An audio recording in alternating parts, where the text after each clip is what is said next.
name is Marisol, and today I'm going to be talking to you about my multicultural theme kit. My kit is going to be based on the Mexican culture. So this is my kit. I just took the lid off. There's some items in here that I'm going to have to display for the students.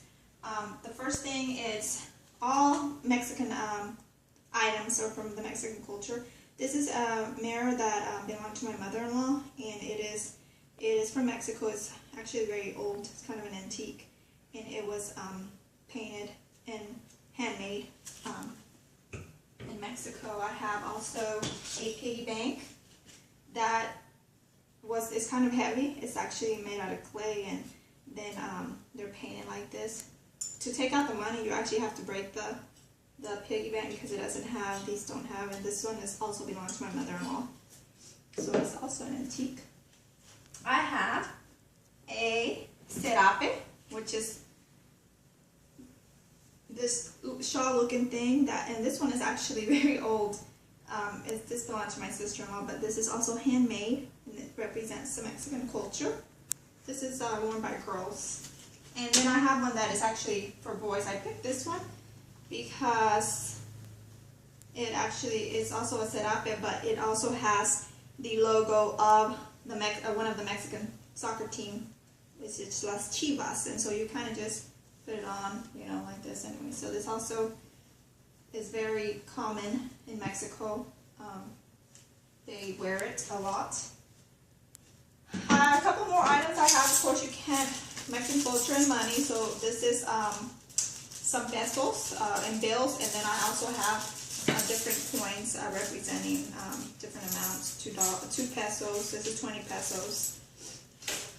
I have a lemon press that is handmade.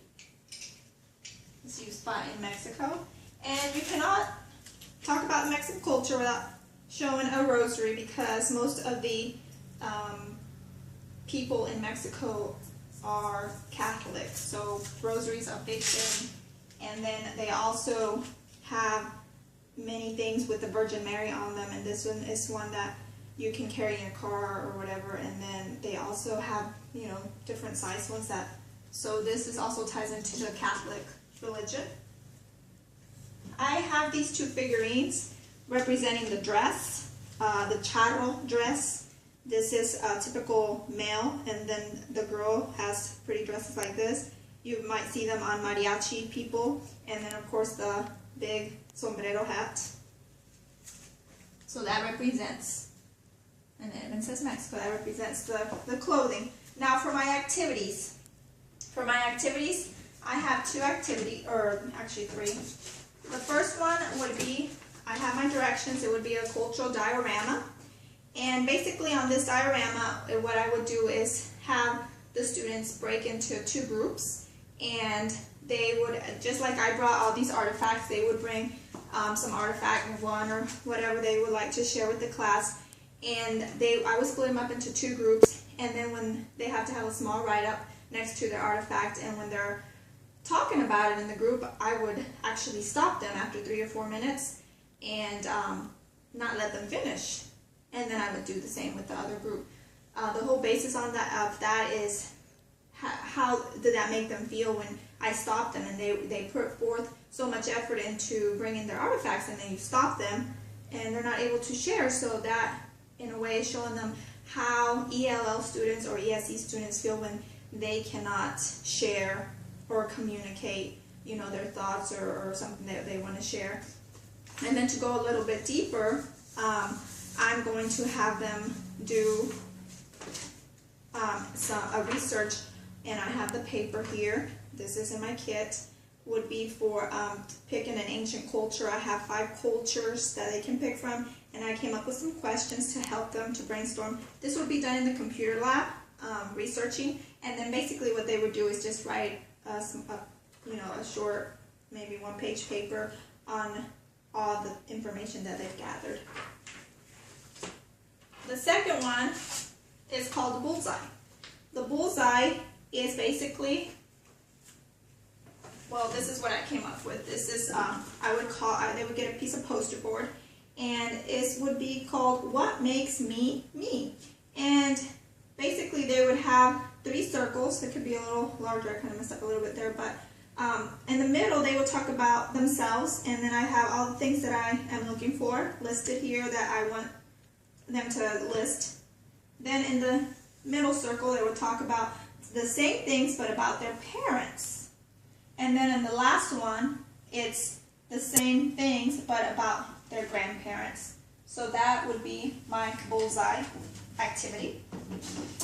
And then for my kinesthetic, I had chosen the Loteria game because when I was growing up, this was one of my favorites.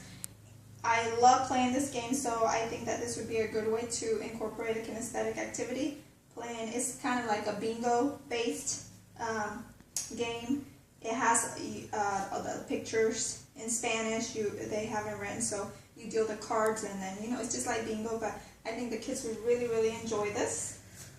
And then the books that I have this Mexican culture book, which is actually, this would probably be for the higher level readers because it has a lot of information, a little harder to read, but it has a lot of great pictures in here, also for ELLs and ESE students. And then this would be, these two, Mexican Culture Mexico, would be for lower reader reading students. And it also has actually great information in here, and it has a lot of pictures about the Mexican culture. So I would incorporate these for them to be able to look at and stuff. And then one of my favorite books would be, because it has been, I read this one time, Esperanza Rising, and it's about a Mexican girl living in Mexico and moving to the United States.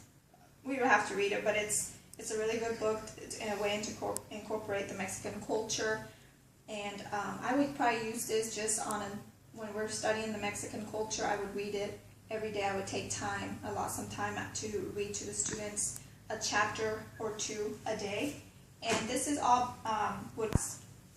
And the standard that I've chosen, I think I said that, but it would be identify contributions from various ethnic groups to the United States. So that is my kit, and then this is the thing that I would carry it in. Thank you so much.